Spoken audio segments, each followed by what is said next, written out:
Bismillahirrahmanirrahim. Assalamualaikum warahmatullahi wabarakatuh. Pemirsa MTA dimanapun Anda berada, senang bisa kembali berjumpa dalam program Rohani Hazain. Di dalam program ini kita akan membahas karya Agung dari Hadrat Masih Maud SAW yang tergabung di dalam buku Rohani Hazain.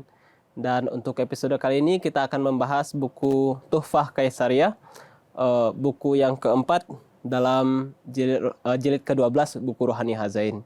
Saya Hafizur Rahman, di studio telah hadir narasumber kita Bapak Atul Ghalib Yudi Hadiana. Mari kita sapa beliau terlebih dahulu dan kita mulai pembahasan mengenai buku ini. Baik, Assalamualaikum Bapak. Waalaikumsalam warahmatullahi wabarakatuh. Bagaimana kabar Bapak hari ini? Alhamdulillah sehat. Alhamdulillah sehat. Baik, buku yang akan kita bahas berjudul Tuhfah Kaisariah atau bisa diterjemahkan hadiah untuk Sang Ratu ya Pak ya. Betul.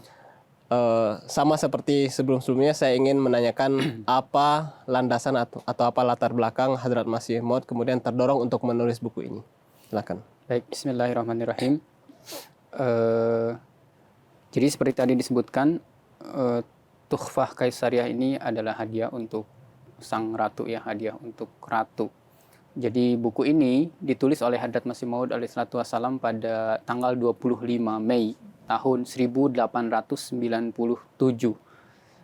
Kalau kita lihat buku ini tidak terlalu tebal, hanya ada 31 halaman ya, 32 dengan halaman judul. Dan latar belakang penulisan buku ini adalah saat itu tepatnya pada bulan Juninya ya, tahun 1897 itu akan dirayakan peringatan Diamond Jubilee Ratu Victoria saat itu. Jadi peringatan 60 tahun sebagai ratu ya. Ratu Victoria saat itu, dan itu dirayakan dengan begitu meriah saat itu di Hindustan, di India, di Punjab.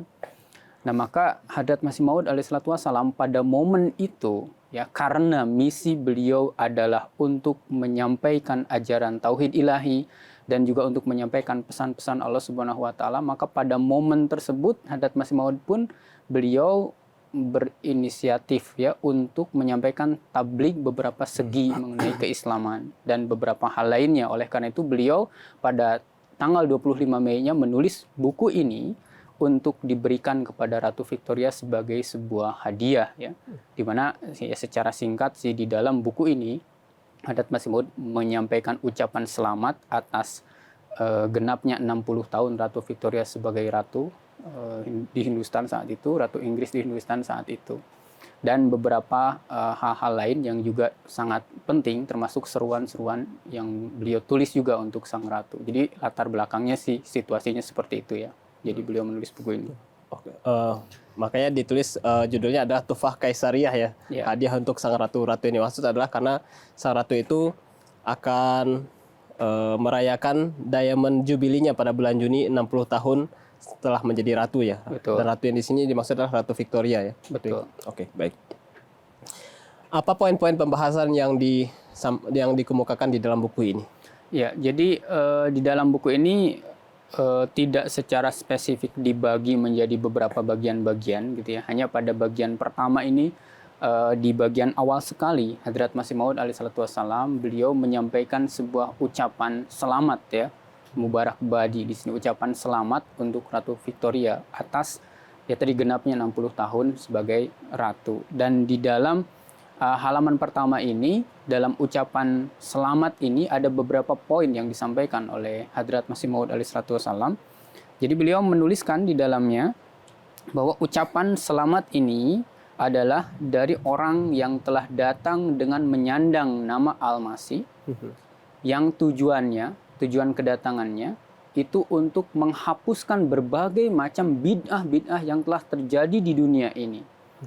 Jadi yang dimaksud ini adalah Hadrat Masih Maud alaihissalatu wassalam sendiri. Beliau kan datang diutus dengan menyandang nama Al-Masih sebagai Masih yang dijanjikan. Nah, kemudian Hadrat Masih Maud pun menyebutkan maksud dan tujuan lainnya. Yang pertama, yang berikutnya, adalah untuk menegakkan kebenaran di dunia ini, tetapi dengan cara yang penuh dengan kedamaian, dengan cara yang penuh dengan kelembutan, bukan dengan kekerasan, pertumpahan darah, dan lain sebagainya.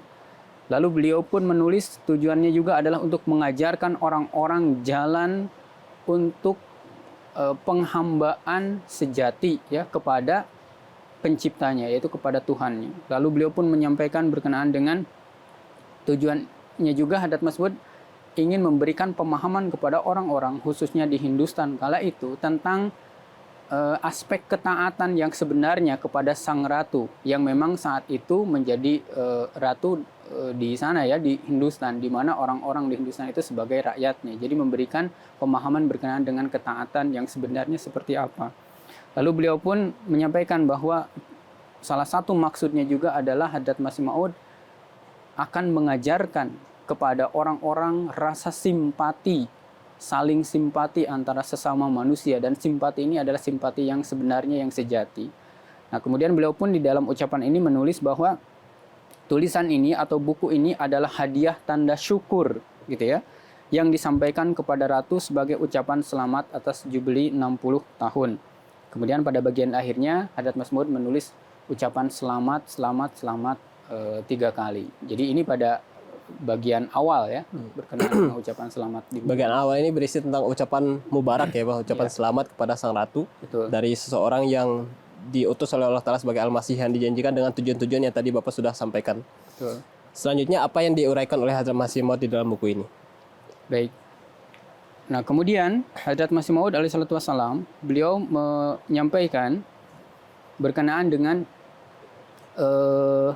beliau bangga ya terhadap sang ratu yang memimpin pemerintahan Inggris kala itu di Hindustan. Di bagian ini beliau menyebutkan bahwa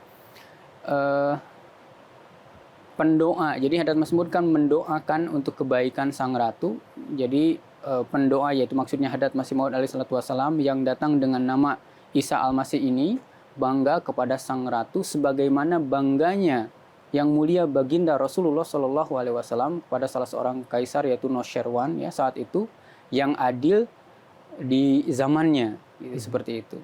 Nah, kemudian Hadrat Masih Maud menyebutkan juga bahwa memang semua rakyat di Hindustan saat itu mestinya memang berterima kasih, mengucapkan selamat dan doa dengan ikhlas untuk sang ratu atas kebaikan-kebaikannya. Namun Hadrat Masih Maud menulis di sini yang paling berhak, yang paling wajib gitu untuk berterima kasih dan berdoa itu adalah Hadrat Masih Maud alaihissalatu wassalam sendiri. Nah, mengapa Hadrat Masih Maud menyebutkan di sini? Karena Hadrat Masih Maud alaihissalatu wassalam diutus oleh Allah Subhanahu wa taala di masa pemerintahan sang ratu yang di saat itu perlindungan terhadap hak manusia, kehidupan, jiwa manusia itu dijunjung tinggi, dan orang-orang pun diberikan kebebasan untuk mengamalkan ajaran-ajaran agama masing-masing, menabligkan ajaran-ajaran agamanya secara bebas, dipersilakan, tidak dibatasi, dan penuh dengan kedamaian dan keamanan situasinya saat itu. Nah, sehingga Masih Maud ketika diutus di dalam situasi seperti itu, beliau bisa menyampaikan tabligh kebenaran dengan bebas gitu, dengan tanpa hambatan, dan mengamalkan ajaran-ajaran Islam pun dengan tanpa hambatan. Nah, oleh karena itulah kemudian beliau merasa bahwa saya yang paling wajib berterima kasih karena sesuai dengan misi yang diembankan oleh Allah Ta'ala kepada beliau, beliau dapat melakukan tugas-tugas menyampaikan pesan-pesan samawi dengan bebas di masa-masa itu. Artinya poin yang ini beliau mengungkapkan rasa syukur dan bangga lah ya, terhadap seorang ratu yang beliau katakan adil, dan di masa ini beliau bahkan mewajibkan diri beliau sebagai orang yang paling pertama harusnya bersyukur dan merasa bangga, dan bahkan mendoakan sang ratu atas kebaikan sang ratu tersebut, sehingga beliau bisa bertabligh lah ya, menyampaikan ajaran Islam yang sebenarnya dengan bebas. Betul. Apa isi yang selanjutnya yang dituliskan oleh Hadrat Masih Maud? Nah, kemudian berikutnya Hadrat Masih Maud alaihissalatu wassalam, beliau menyampaikan mengenai ada prinsip-prinsip yang diajarkan oleh Allah Subhanahu wa taala ya kepada beliau, di mana jika ini diterapkan maka akan tercipta harmoni, kedamaian, kebersamaan di antara umat manusia, khususnya umat beragama saat itu di Hindustan ataupun di seluruh dunia. Pada bagian awalnya, setelah poin yang tadi, Hadrat Masih Maud menyampaikan bahwa beliau memperkenalkan diri beliau bahwa saya ini adalah seorang di antara rakyatnya, ratu yang berasal dari Punjab, dari keluarga yang terhormat. Kemudian beliau pun menyebutkan silsilah gitu ya, ayah beliau, kakek beliau. Lalu Hadrat Masih Maud alaihissalatu wassalam, beliau pun menyampaikan bahwa Allah Subhanahu wa taala telah menganugerahkan mukallamah dan mukhatabah ilahiyah gitu ya. Hadrat Masih Maud dapat bertutur kata dan bercakap-cakap dengan Allah Subhanahu wa taala, dan Allah taala pun telah mengajarkan kepada beliau prinsip-prinsip, asas-asas yang sangat berfaedah bagi umat manusia, dan salah satunya tadi dalam menciptakan harmoni dan kedamaian. Nah, salah satunya apa? Jadi yang pertama, Hadrat Masih Maud menyebutkan bahwa beliau di sini menjelaskan seberapapun agama-agama para nabi yang sudah bertahan ratusan tahun, sudah diikuti oleh puluhan juta manusia di berbagai belahan dunia.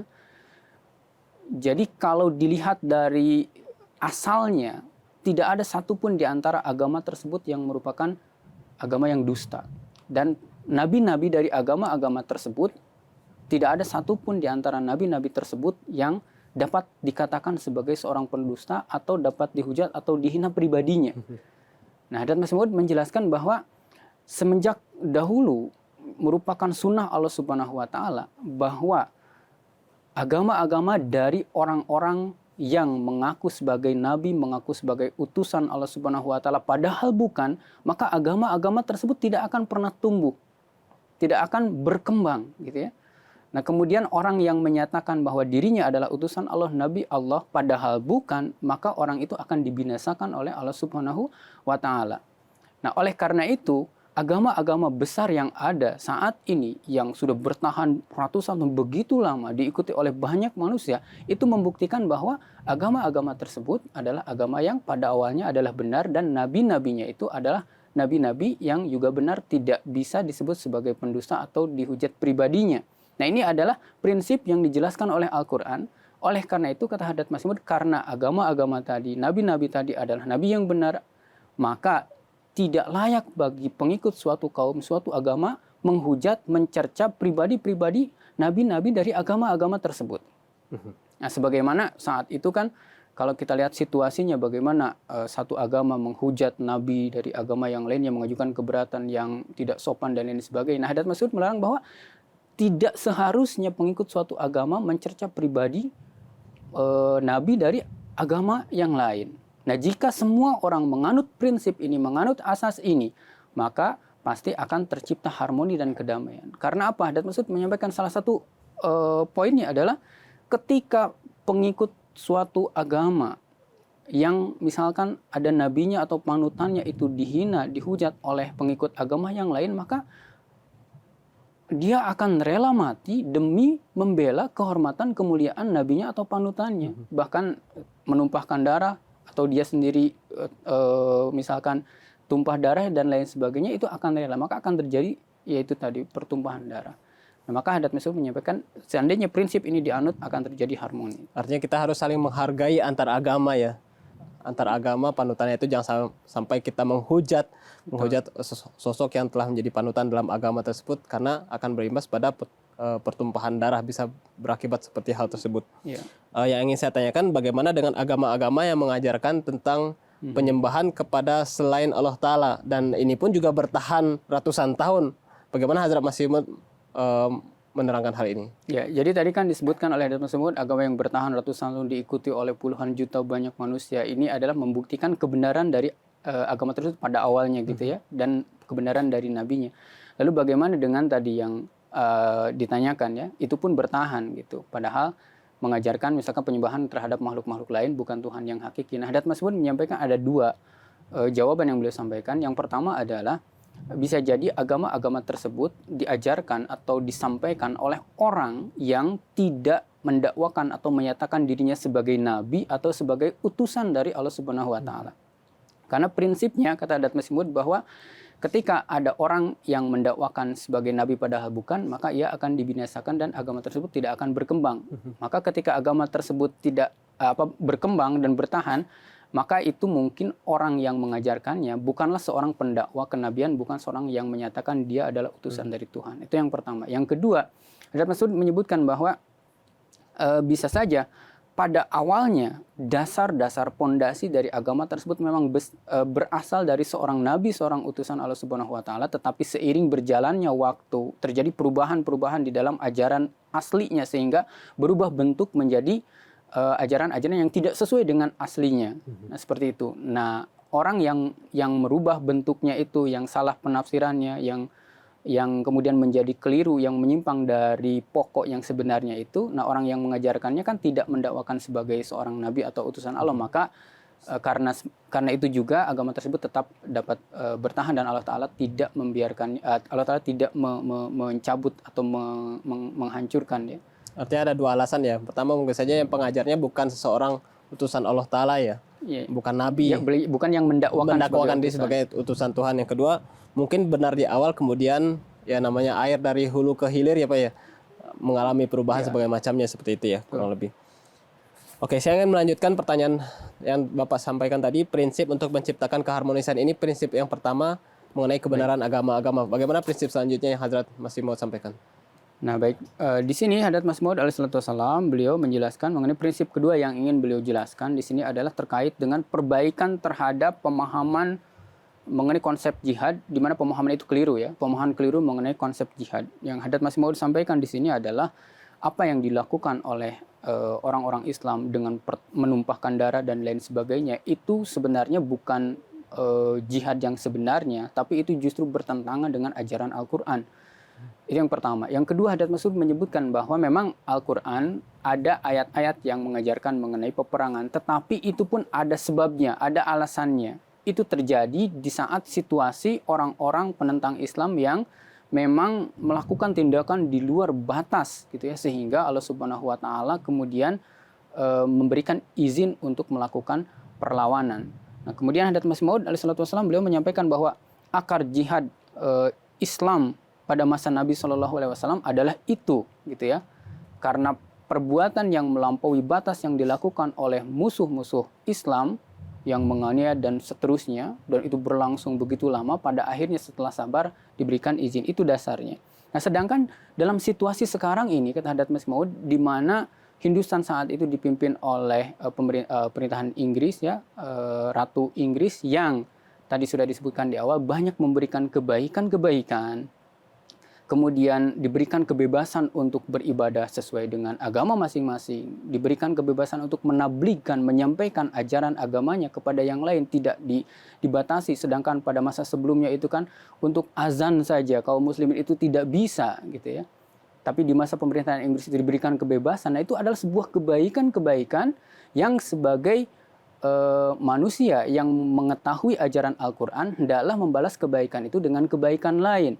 Nah, di masa-masa seperti itu jika ada orang yang melakukan pemberontakan, mengajukan pertumpahan darah dan lain sebagainya untuk memberontak, maka itu bukan jihad kata Hadrat Masih Maud, tapi itu ada sebuah pemikiran yang tuna ilmu. Hadrat Masih menyebutkan seperti demikian.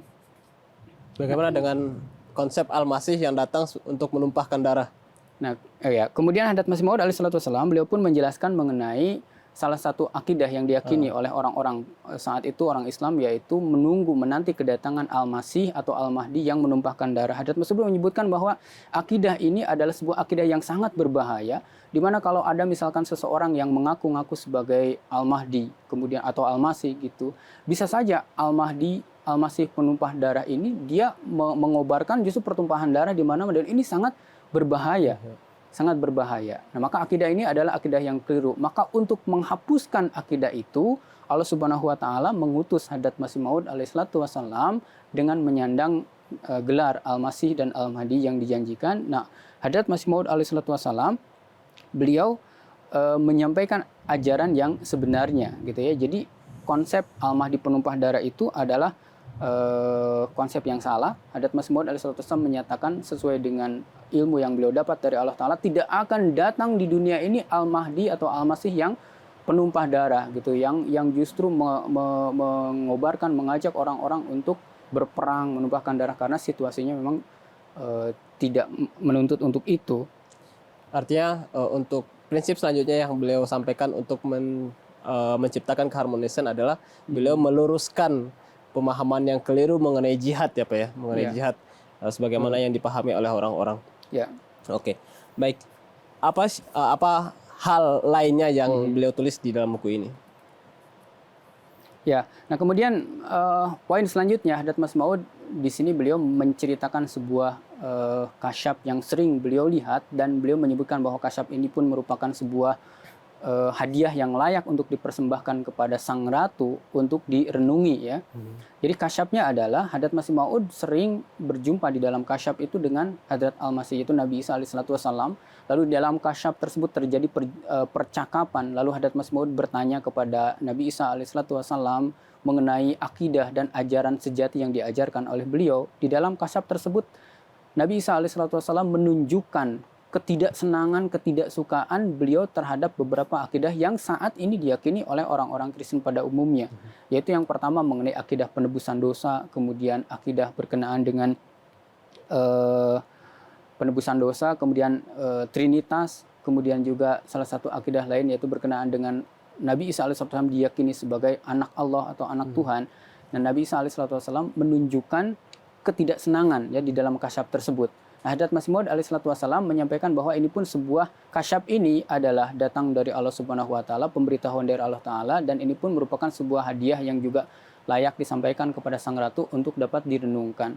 Beliau menjelaskan bahwa jika ada orang yang meragukan kevalidan kasyaf ini, Hadrat Masih Maud menyebutkan kasyaf ini bukan tanpa dalil, melainkan saya berkeyakinan, kata Hadrat Masih Maud, jika ada orang yang datang tinggal bersama saya selama beberapa waktu, lalu dia ingin melihat kasyaf dan di dalam kasyaf tersebut dapat berjumpa dengan Nabi Isa alaihissalatu wassalam, maka dengan tinggal bersama Hadrat Masih Maud alaihissalatu wassalam dan dengan keberkatan dari doa-doa Masih Maud alaihissalatu wassalam, orang tersebut pun bisa melihat kasyaf dan di dalam kasyaf itu bisa berjumpa dengan Nabi Isa alaihissalatu wassalam dan bisa juga bercakap-cakap dengan Nabi Isa alaihissalatu wassalam. Artinya adalah poin ini adalah Hadrat Masih Maud ingin memberikan hadiah kepada sang ratu dalam berupa yang tak Bapak sampaikan tadi, dan ini sebagai bahan perenungan oleh bagi sang ratu ya Pak ya. Ya. Oke, mungkin selanjutnya apa hal selanjutnya yang beliau sampaikan di sini, mungkin bisa secara ringkas. Baik, nah selanjutnya Hadrat Masih Maud pun di sini beliau menyeru ya kepada sang ratu berkenaan dengan salah satu keyakinan juga di dalam umat Kristen bahwa Nabi Isa alaihissalam itu beliau itu menjadi terkutuk untuk menyelamatkan atau untuk menebus dosa-dosa umat manusia.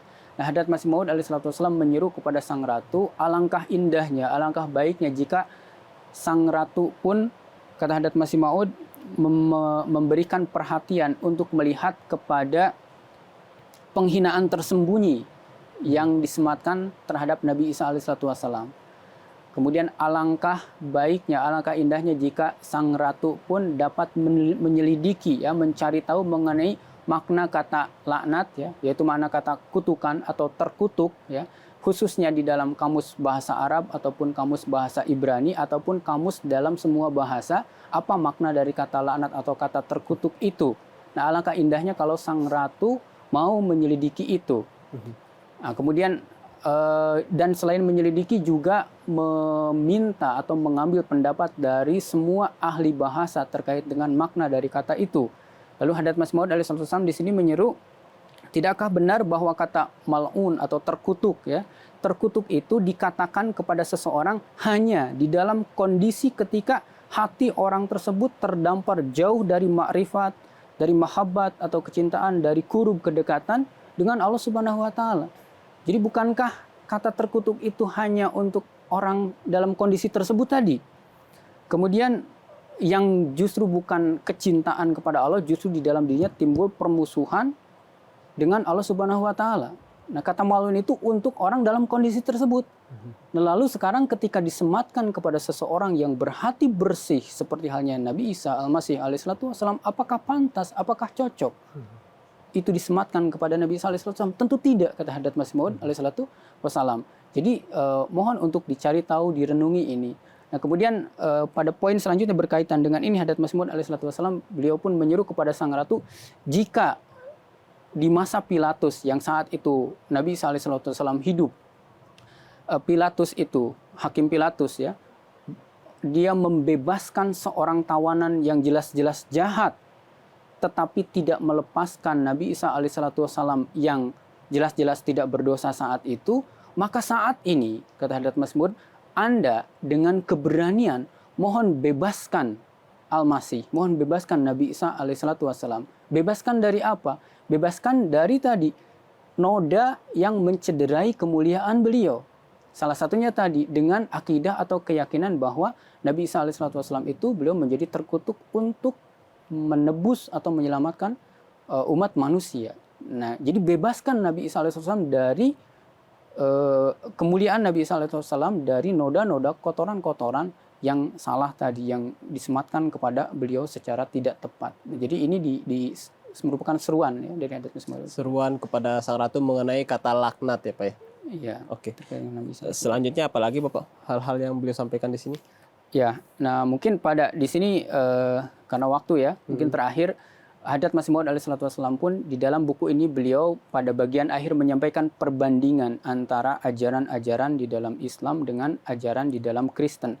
Hadrat Masih Maud menyebutkan bahwa ajaran-ajaran di dalam agama Islam itu begitu penuh dengan hikmah, sedangkan beberapa ajaran Kristen justru luput, tidak sesempurna ajaran Al-Quran terkait dengan hikmah ini. Contohnya, misalkan di dalam Kristen disebutkan bahwa jika ditampar pipi yang satu, maka berikan pipi yang lain.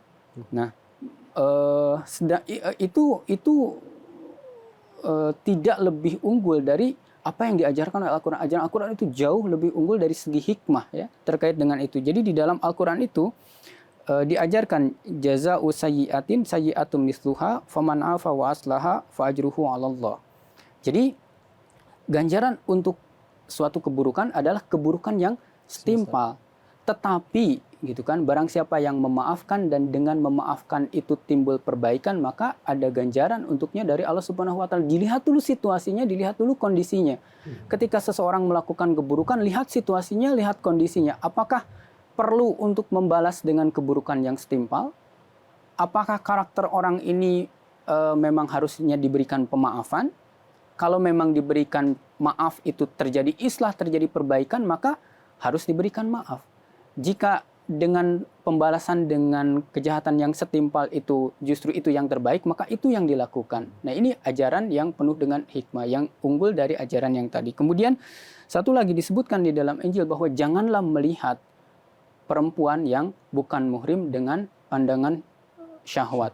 Tetapi di dalam Al-Quran justru diajarkan janganlah melihat perempuan yang bukan muhrim baik dengan pandangan yang ada unsur syahwatnya ataupun tidak gitu ya. Nah, jadi ini dua perbandingan ajaran Al-Quran dan ajaran Injil yang dikemukakan oleh Hadrat Masih Maud, dan Hadrat Masih Maud menyebutkan bahwa dari segi hikmah ajaran Al-Quran ini adalah lebih unggul. Terlebih lagi Hadrat Masih Maud menyebutkan bahwa di dalam ajaran berkenaan dengan melihat Tuhan yang hakiki. Nah, jika ajaran Al-Quran tidak turun ke dunia, maka ketauhidan itu mungkin telah lenyap. Di dunia ini akan dipenuhi dengan pemujaan terhadap sesuatu yang dianggap Tuhan padahal bukan gitu ya. Jadi tauhid ini akan lenyap. Al-Quran kembali menghidupkan ajaran mengenai tauhid, Tuhan yang esa yang hanya satu, yang layak, patut, dan harus disembah. Baik, jazakumullah Bapak atas penjelasannya mengenai beberapa poin penting dan sangat-sangat menarik untuk dibahas lebih dalam sebenarnya dari apa yang Hadrat Masih Maud sampaikan di dalam buku Tuhfah Kaisariyah, Hadiah bagi Sang Ratu ya Pak ya. Ya. Buku keempat di dalam jilid ke-12 buku Rohani Hazain. Jazakumullah atas penjelasan dari Bapak sekali lagi. Baik, pemirsa MTA dimanapun Anda berada, demikianlah pembahasan kita mengenai buku Tuhfah Kaisariyah, buku keempat jilid ke-12 Rohani Hazain. Mudah-mudahan sangat bermanfaat bagi kita semua. Saya Hafizur Rahman beserta kru yang bertugas mohon undur diri. Wabillahi taufiq wal hidayah. Assalamualaikum warahmatullahi wabarakatuh.